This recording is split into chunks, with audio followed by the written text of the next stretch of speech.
Good morning. Welcome to worship, Sunday worship at the First Unitarian Universalist Society of Burlington.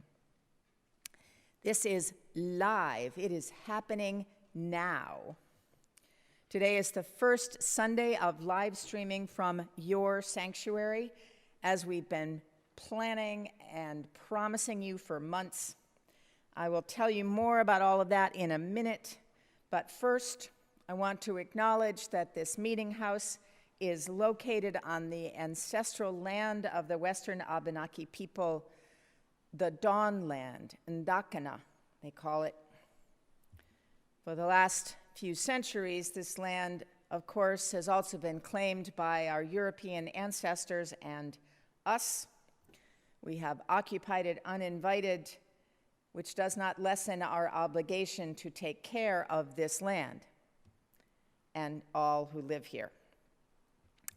I am the Reverend Patricia Hart. I'm the Developmental Senior Minister of this First UU Society, and I am here today with just a couple of people that you're going to meet in a minute, but I want to give you a sense of how this live stream system works. So there are two cameras, the one I'm staring at, which is mounted on the bottom of the part of the balcony, which is the organ loft. And there's a second camera over here, which you've already watched from, watching Sam play. And I think that Woody is going to take us on a little tour of what these cameras can see as they move around the room.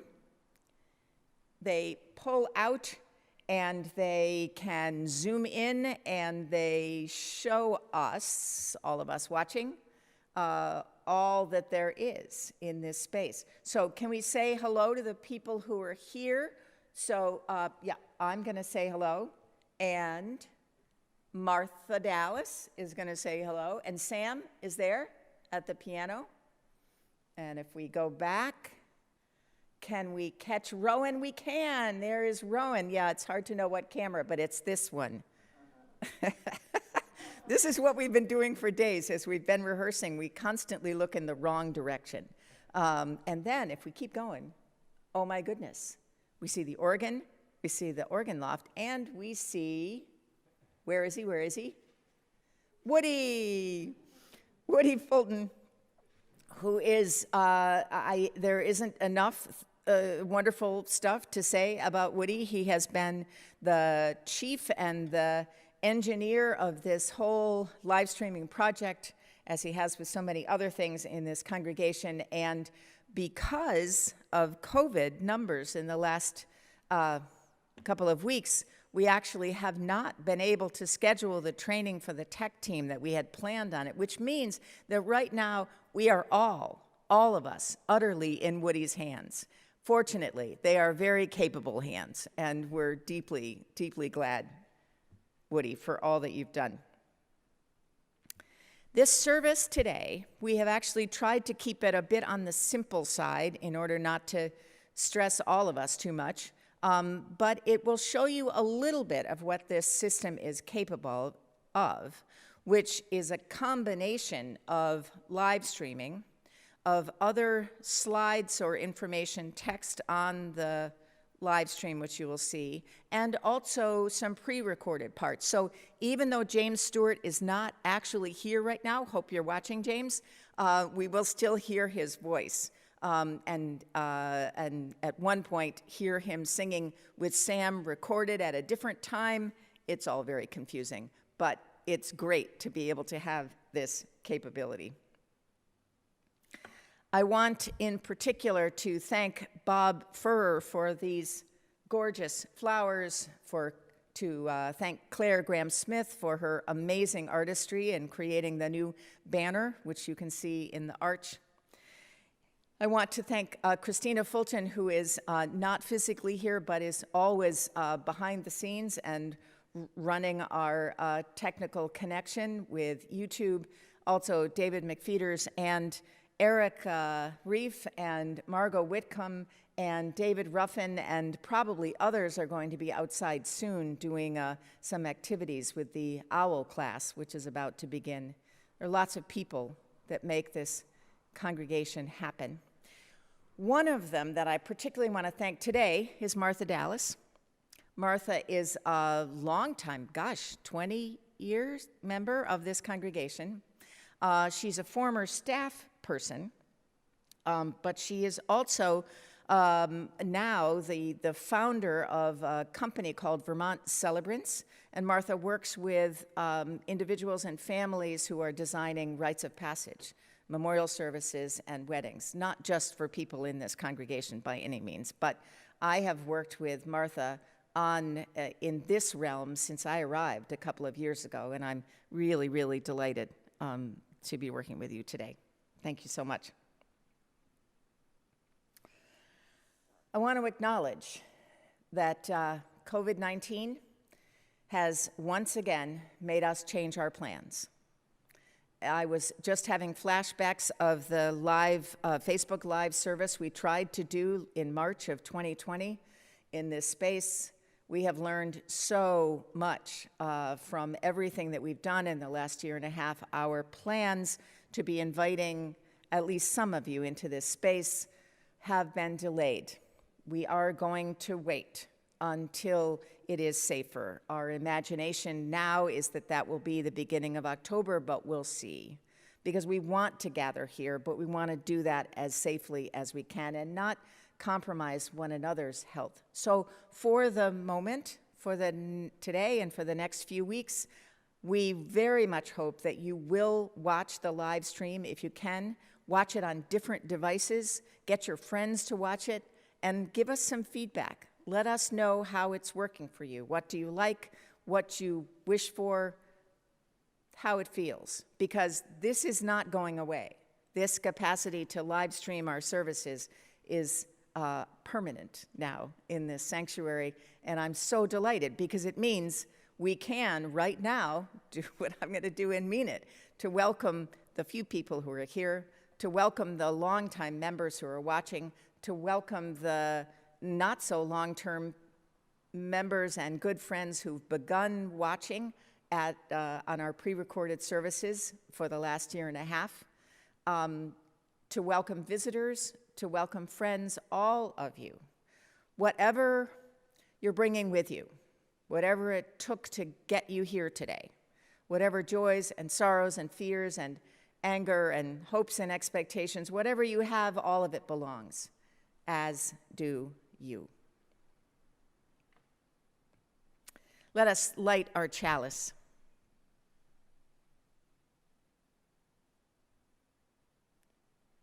And please feel free to say the words with me. We kindle this chalice flame to remind ourselves of the light of truth, the warmth of community, and the fire of commitment. Let us worship.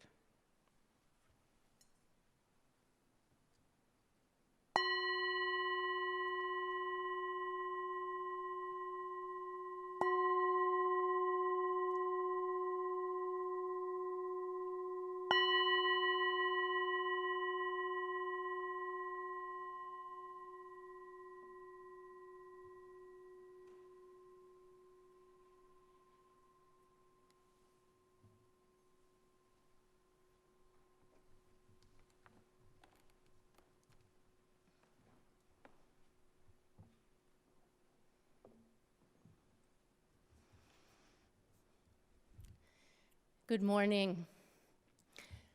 For those who don't know me, I've been a member here since 2001 and also served as Director of Religious Education from 2006 to 2017. This morning's call to worship is one I wrote and shared frequently in my early years working here. Here, we have gathered again. As we welcome this hour of worship, may we enter into the quiet, where we glimpse the deepest of mysteries and find there a sense of home.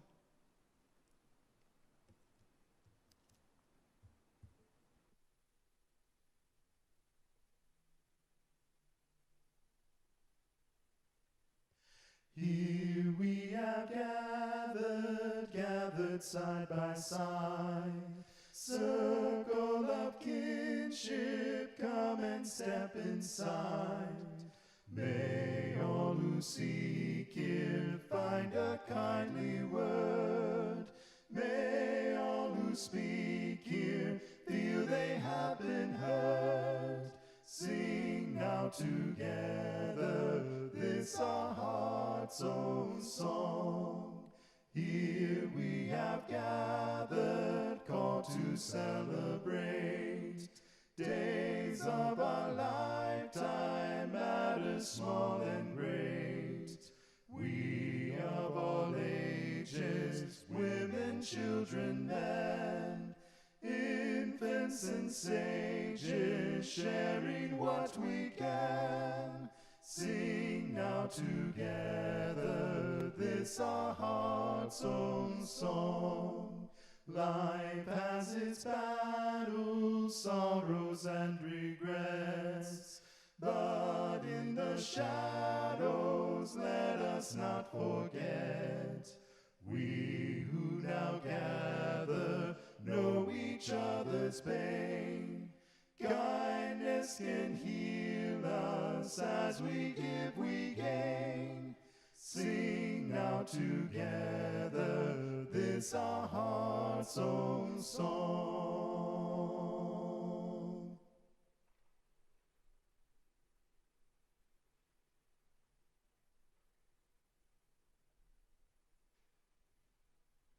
I'm honored for this opportunity to collaborate with Reverend Tricia on today's service. So thank you, Tricia. A number of months ago, in the heavy, dark, time-warped season of the pandemic shutdown, an impulse took root in me. As time limped by, periodically an announcement would arrive from the UU titled In Memoriam. I would briefly, quietly, and privately remember the person, and then slip back into the vague gray of shut-down existence. At some point, though, I sensed an accumulation of deaths, enough to change the face of the congregation once we all came back. Since March 2020, 14 of us have died. That compares to 3 or 4 in normal years. Many of you knew many of them, and some very dearly. And none of us had that rhythmic, real, human community time to begin to integrate our losses. And so today we are marking time, first by looking back, honoring these dear folk spirits in the life of this congregation, and considering the legacy that is now ours to keep and to tend, to carry in our hearts and continue to share with the world. First, a grateful shout out to the 16 people who wrapped words around their memories and sent them my way. Each email I read was a colorful strand of life that wove itself among the others, forming a rich web of our congregational life. And one caveat, I did no fact-checking here, because that's not what this is about. So let's start in the parlors with Terry Geroliman, who loved them during coffee hour. Curious and intellectually oriented, he could engage on a variety of topics, which surely enriched his contributions to the men's group. But on Sunday mornings, he could be found quietly meandering among everyone, content with a hot cup of coffee in his hands. Coffee hour can be intimidating, but if Miriam Strauss was greeting, you knew your welcome would be sincere and deep. If Miriam knew you, you would get a warm hug, honoring your integrity. And if instead you found Lois Holbrook, she was open and friendly enough to walk right up to. If you weren't up for socializing, you could always go look at the display about our partner church in Transylvania.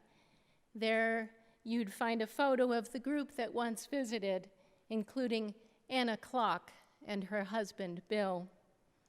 They were artists and travelers, kind and welcoming, who, for years, came across the lake from Plattsburgh to join us.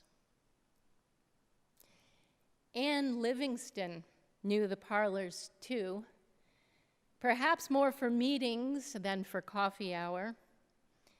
With a memorable chuckle on the outside, Anne's inner commitment to First UU was long, broad, and deep. A good listener who appreciated others' strengths and accomplishments, she was also upbeat, conscientious, and humble.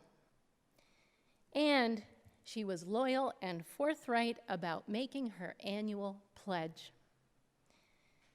Anne's leadership was infectious, and around her she gathered co-conspirators who became friends in her many UU passions and commitments, including her women's group, service on the personnel committee, volunteering to prepare Sunday orders of service, processing and organizing the Society's archives, and sharing with calm and grace as board president during a turbulent time. When the Society completed its most extensive renovation of the past century, Anne held a key leadership position, and now we have a safer and much more accessible meeting house that better affirms our principles.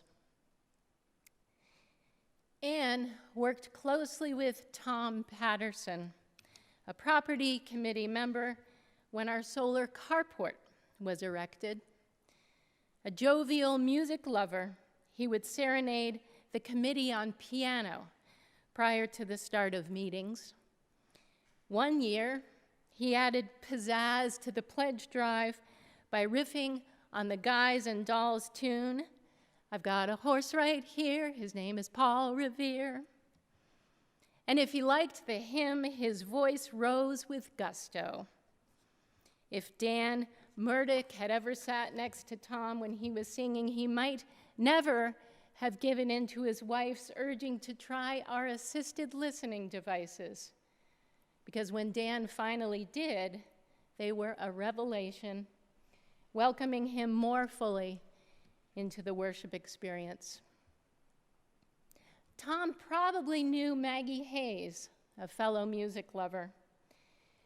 Co-chair of the music committee, her choir dedication was truly exceptional, as evidenced by her singing from our inaccessible balcony, despite a significant physical disability. But Maggie's singular mark on First UU was initiating our program, Socially Responsible Santa, wherein cash gifts are disseminated to those experiencing a financial pinch at the holidays. Maggie was head elf, accompanied by a troop of assistant elves in this ritual of non-judgmental generosity. Back to the parlors, remember the friendly openness of Lois and Miriam? That manner of being doesn't just happen, it's cultivated. Lois served with the Red Cross in South Korea, and as special education director of the Burlington School District, where she led the process of mainstreaming students with disabilities. She was deeply involved in Burlington's nonprofit Mercy Connections, and brought a real understanding of poverty and a commitment to justice to bear in her UU interactions, including her beloved Chalice Circle. Miriam was a seeker, someone at once brave and vulnerable. Despite chronic back pain, she would attend services, listening from the parlors, lying on a couch. Such was her hunger for learning and growth. We met her as Tammy, but she became Miriam through her insatiable grapplings with meaning through a Jewish lens, and was active in 3 synagogue communities. And she was in good company. Ed Skolnick, who made grateful use of our wheelchair cutouts here in the sanctuary, also attended Ohave Tzedek, and along with Terry Geroliman, reflected on life's depths with the UU men's group. Another seeker was Barry Nelson. A skilled cabinet maker by trade, Barry built and supported much of the religious education program of his daughter's time. A deep thinker with a dedicated heart, he belied his naturally quiet tendencies through discussions about philosophy, spirituality, politics, history, and social justice. He served many years on the RE committee, led all ages activities known as Way Cool Sunday School. He initiated and led junior youth worship services, taught in the OWL sexuality education program, and organized the beloved annual family camping trip with its hikes, paddling excursions, s'mores around the fire, and just running around and having fun. Amen to fun. Sure, we as UUs are thinkers, seekers, and justice makers, but we really become those things by just hanging out together. Enter Mike Donato, a kind and gentle man who, together with his wife, Marianne, brought us the source of credit for the formation of many UU friendships, Second Saturday suppers. Like Anna and Bill Clock, the Donatos were all about others, and Mike reveled in meeting and connecting across differences. The Donatos were snowbirds, but it didn't feel like it because when they were here, they were here.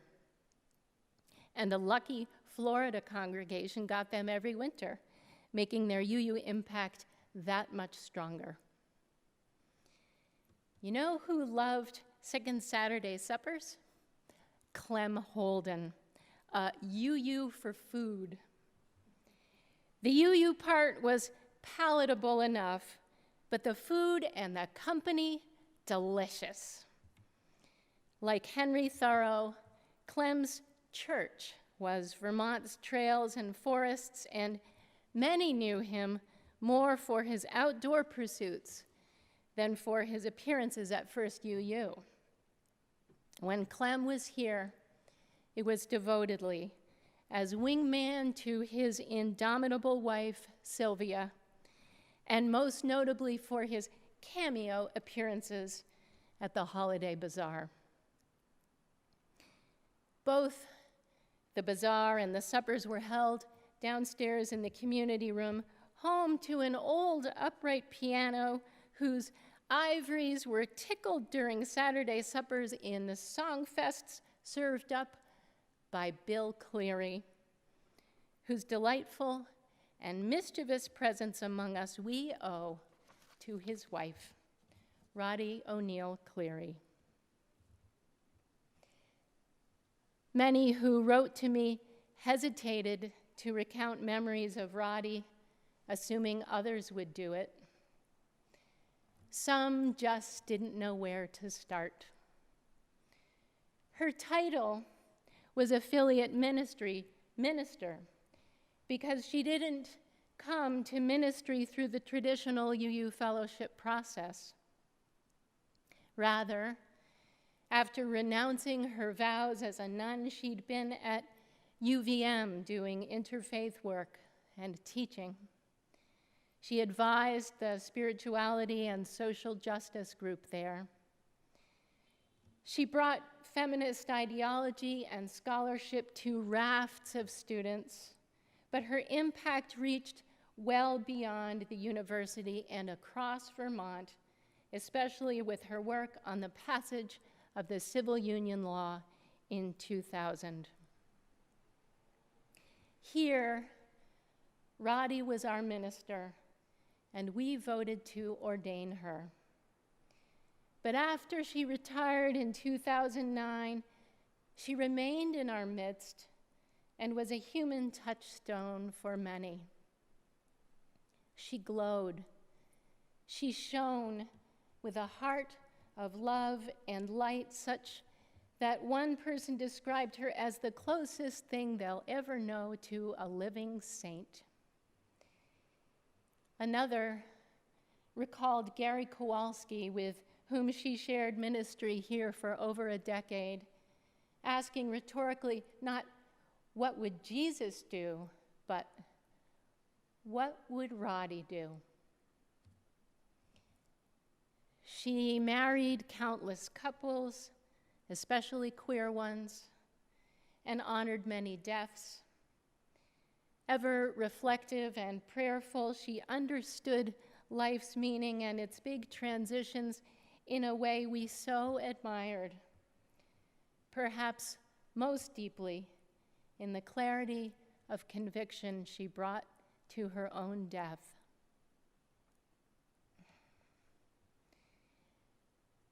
These folks are gone, but the light of their lives shone on us and collectively fueled this UU community for many decades. We now glow more brightly for having known them and having received their contributions. And for that, despite our sadness in their loss, may we be ever grateful. Blessed be.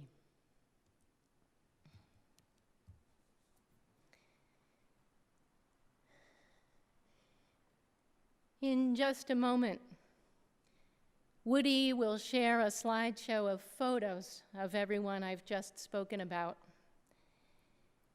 I invite you, as you watch, to write down a memory, or perhaps to draw one as you are inspired to see their faces.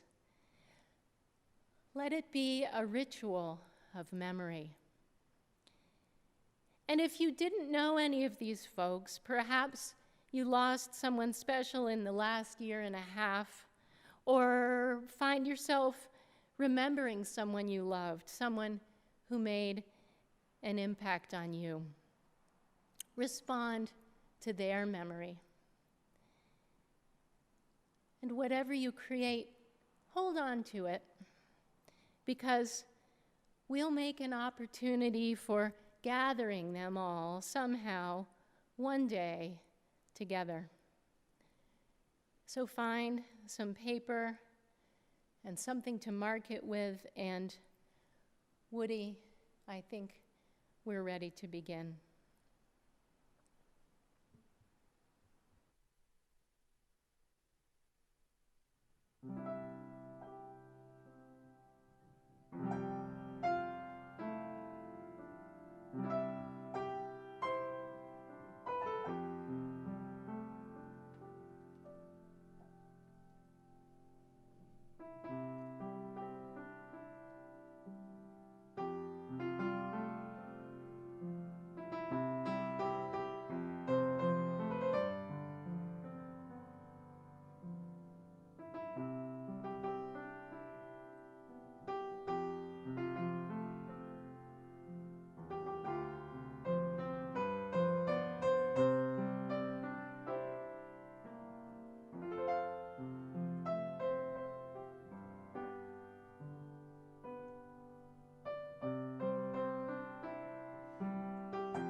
Would you join me, please, and one another in some moments of reflection, of meditation, prayer, just stillness, whatever is your own custom and tradition.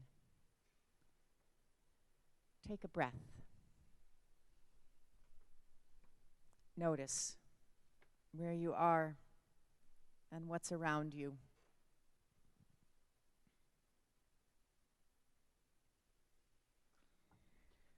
For the last several weeks, a whole bunch of us have been able to worship outside the meeting house.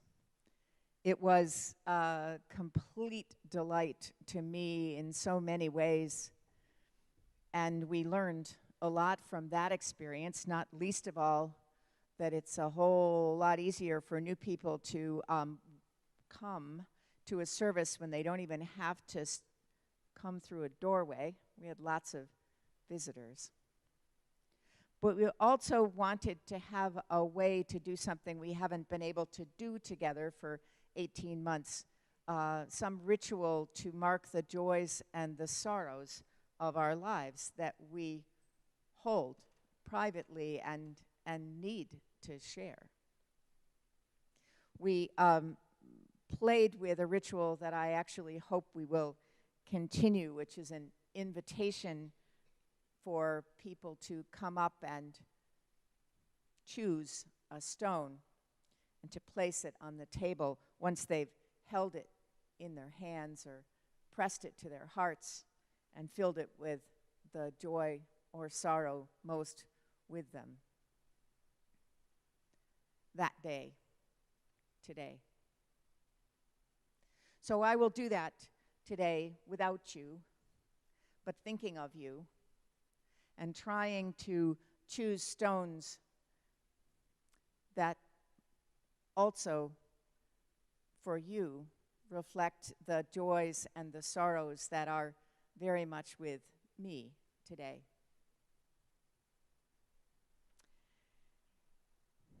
The joys Martha has just helped us remember, the joy of knowing those 14 people that she talked about so beautifully, and also others that we know in our own lives and have lost, but whose very being in the world meant so much to us that the joy almost overwhelms the grief.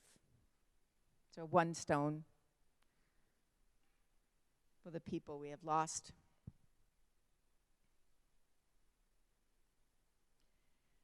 There are so many stones of sorrow or fear. What is happening in Afghanistan this week is very much with us.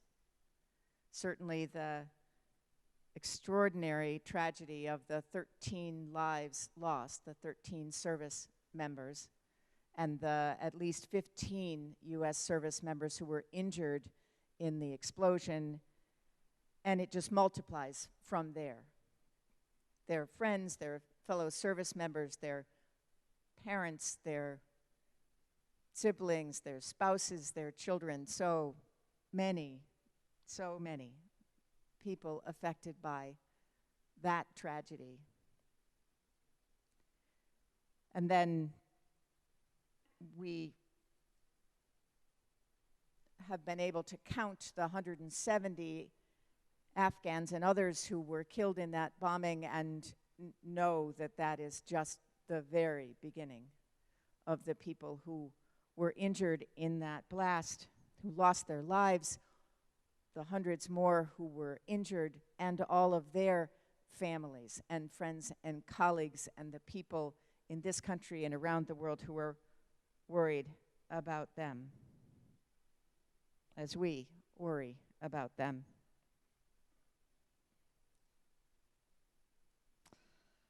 And I think with joy and grief and hope about the marchers in Washington and many other places around the country who are once again taking to the streets to demand that voting be really a right of all people in this country, of all citizens.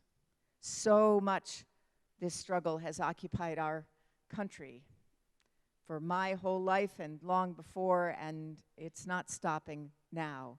But people are marching in hope and insistence.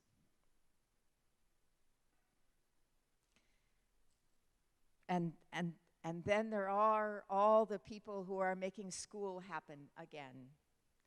I made the mistake, or maybe it was a gift, of driving into town on Thursday and Friday as all of those families were there in their cars bringing their children to the University of Vermont and other colleges too, clogging up the streets and living that enormous ritual in their lives. It makes me smile and weep at the same time to think about that.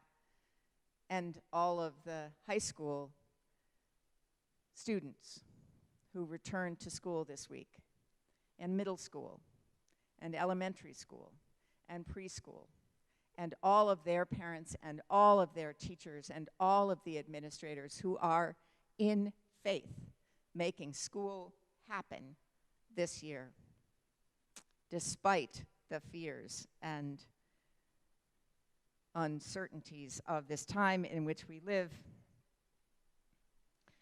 And so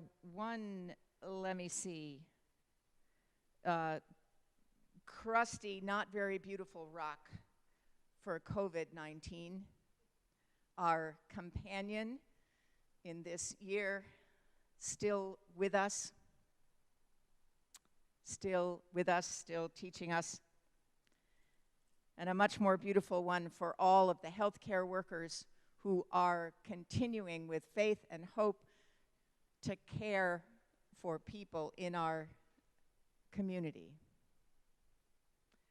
And to care for themselves too, we hope, and their children and colleagues.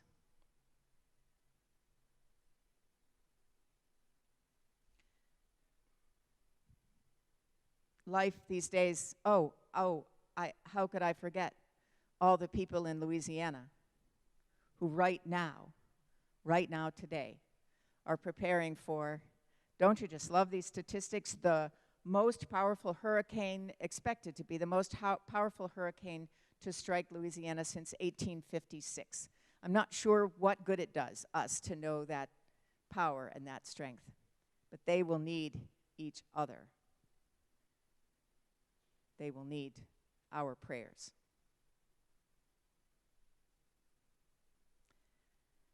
That's not the whole list. It's a partial one.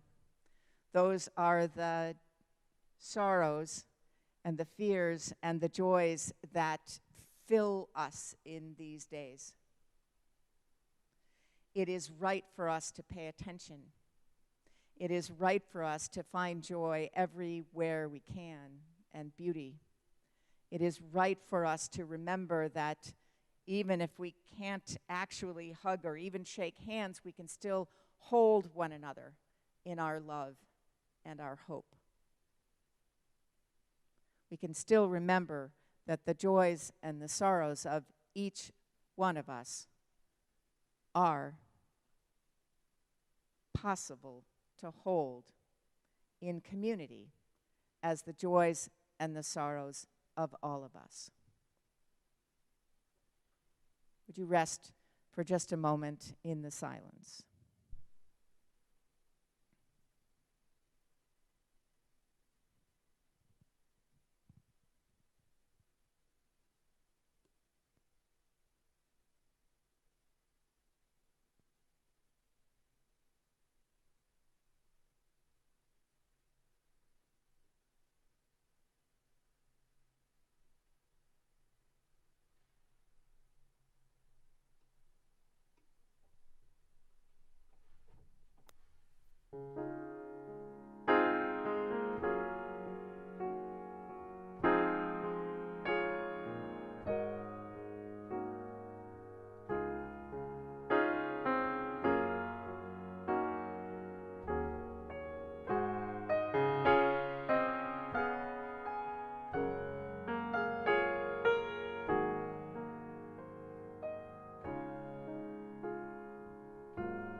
Here we have gathered side by side.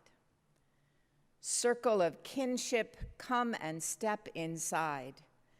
May all who seek here find a kindly word. May all who speak here feel they have been heard. Sing now together this, our heart's own song. Somewhere amid the blur of activity this week, that hymn came into my head, into my heart, and it would not leave. For some reason, that song, more than any of the other welcoming, gathering songs in our hymnal, reminds me most of all of the beginnings of all of the church years in all of the congregations I've been a part of or visited. It makes me smile to think about singing it, and this year it makes me cry just as much. I am still not reconciled to the truth that we cannot gather now. We cannot be side by side. We cannot sing together in this beautiful sanctuary without putting one another at risk. Not right now. So we won't. But this will not last forever. Maybe not too many more weeks or months. We don't know for sure, and not knowing is hard. But we got through these last 18 months, and we will get through this too. I am so grateful to you, Martha, for paying attention, first of all, to the fact that we were losing precious members and actually forgetting to count. When you came up with this idea, and I asked Christina to actually find out how many members we had lost, we were all quite stunned by how many it was. And I'm grateful, too, that you and I were able to work together to imagine a service in which we could remember these people, not just individually, but as characters in this congregation's evolving story. Each of those people brought something to their membership, their involvement here, or they brought many things. And they not only brought things, but they shared those talents and ideas, that courage, generously. And they brought and shared not only what they already knew when they came, but other things that they were inspired to learn and then to teach others.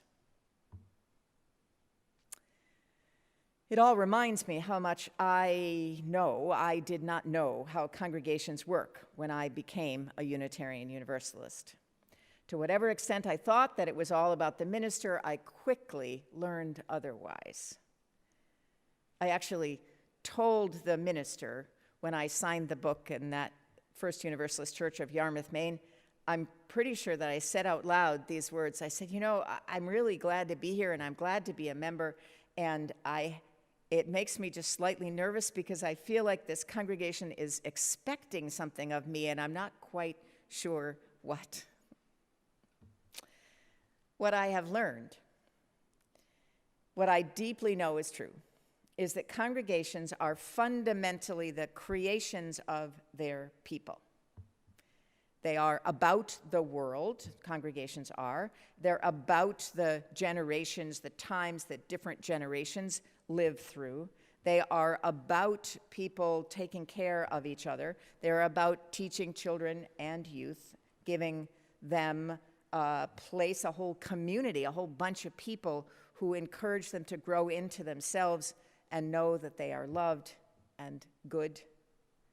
They are about Unitarian Universalist values and principles and making them show up and shine in the world.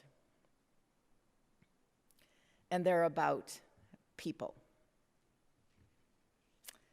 I'm thinking of just a few people. I'm thinking of Isabel, who was a member of the Yarmouth Church, and I think she was a teacher. She certainly had taught. She was very well-read. She was driven to learn more than the lots she already knew, and she started a book group and invited me, a book group of women authors primarily from the 18th and 19th and early 20th centuries who were writing about gender and politics and race and all kinds of things. And at that point in my life, I read a lot, but a lot of what I read were picture books to my kids or adventure stories that I read to them. I wasn't necessarily reading for me, but Isabel invited me to do that. And that book group actually led to my first involvement in crafting a worship service, because these were all women in this group, and the minister was a young man, and we actually thought we would do him a big favor of volunteering to lead worship on Mother's Day, because clearly Mother's Day was just a little beyond his capacity. We loved him, but so we made a worship service, and I did a little bit of a preaching thing for the first time.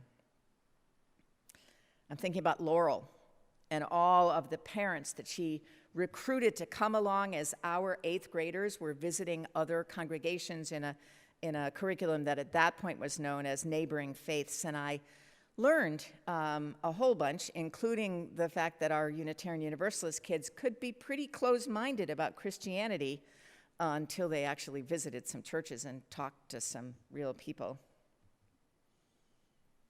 I thought about Nancy and Steve and so many others who organized not just some financial support to Black Church in Orangeburg, South Carolina, that had been that year a victim of arson like many other Black churches in the South, and the congregation in Yarmouth, a long, long way away, raised enough money to send a whole school bus of people down there for the opening of the new church that they had built. And my youngest son, Charlie, so they were there for a whole weekend and a whole bunch of worship. I was not with them because I was at seminary, but Charlie did point out to me when he came back that doing church with a whole lot of eating chicken and a whole lot of music and a whole lot of being outside and having a good time, and by the way, it was a good, that's what he said. And by the way, how come grown-ups in our church didn't have to go to Sunday school the way they did in South Carolina? An interesting note. My friend Wayne, who was the chair of the Capital Campaign Committee in that church, we built an addition, we added an elevator, we rebuilt the belfry and the steeple that were leaking, the leak in the roof, and that sanctuary was right in that corner. It always makes me a little nervous to look in that direction, but we fixed it. That was just that one congregation. In Lancaster, I think of Luis and Dorothy and Douglas and Sandy and Theus and so many other people who helped that congregation transform while Peter and I were there. I think about Sarah in West Virginia, who taught me that it really was possible to reach out to addicts in recovery and actually not just invite them in to have space for an NA meeting, but actually to be part of the congregation, among many other things that Sarah taught me. And West Shore in Cleveland, Syl and April. And I asked Peter last night who came to mind to him as he thought about lay people in congregations we knew who had made a real difference. We sat on the couch and we thought about that for a while, and we just began. The list is long. I learned about church. I learned about congregations by working on lots of things with other people. And I didn't arrive knowing much about any of it, but I learned. I learned so much that I changed who I understood myself to be and what I wanted to do in the world. I learned what ministry is by being a member of a congregation. I learned what ministry is by being a member of a congregation, a member and a leader and a choir member. The choir will sing again, folks. My experience may seem more dramatic than yours, but I want you to stop and think for a minute as I end about you, about what your gifts are, what your gifts might be, and allow yourself to imagine this congregation in the future and being one of those people who holds it up and helps it become. So may it be. So may it blessed be.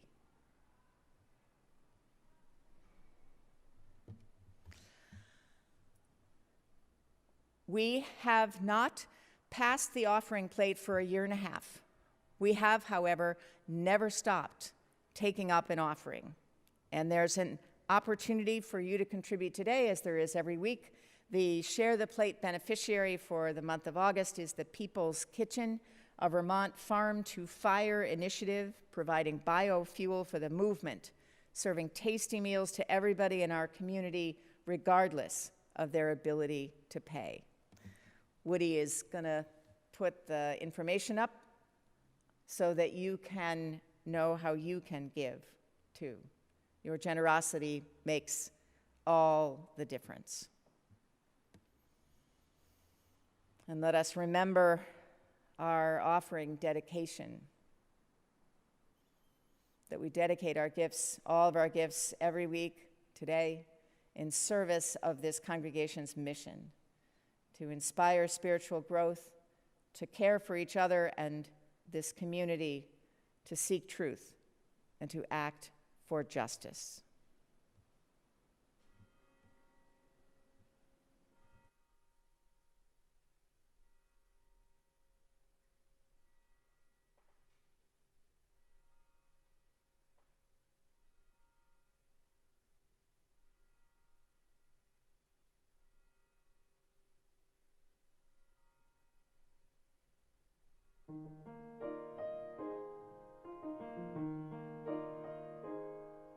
For all that is our life, we sing our thanks and praise.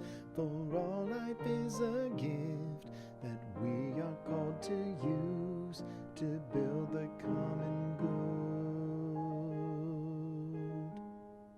good and make our own days glad. For needs which others serve, for services we give, for work and its rewards, for hours of rest and love, we come with praise and thanks. For all that is our life,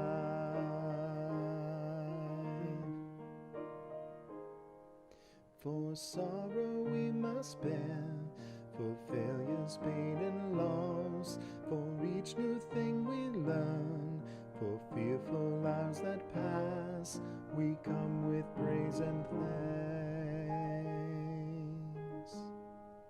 For all that is our life,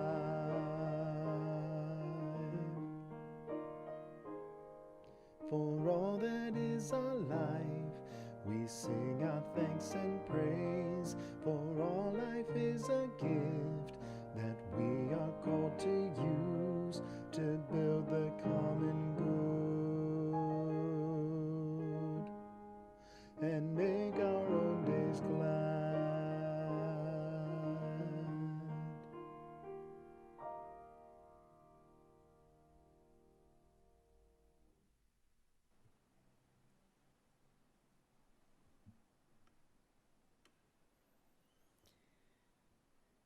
Let us extinguish our chalice.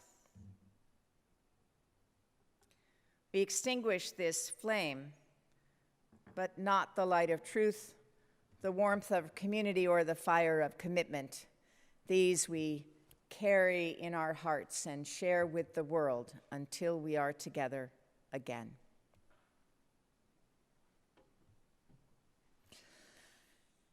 I want to remind you as we get to the benediction and the postlude that coffee hour is happening, and I'm just going to say that we should start coffee hour as soon as Christina can go live on Zoom after the service is over, right? Just like we do coffee hour in the parlors. It doesn't happen until we get there. I hope I'll see many of you there. Today's benediction is by Anne Hillman.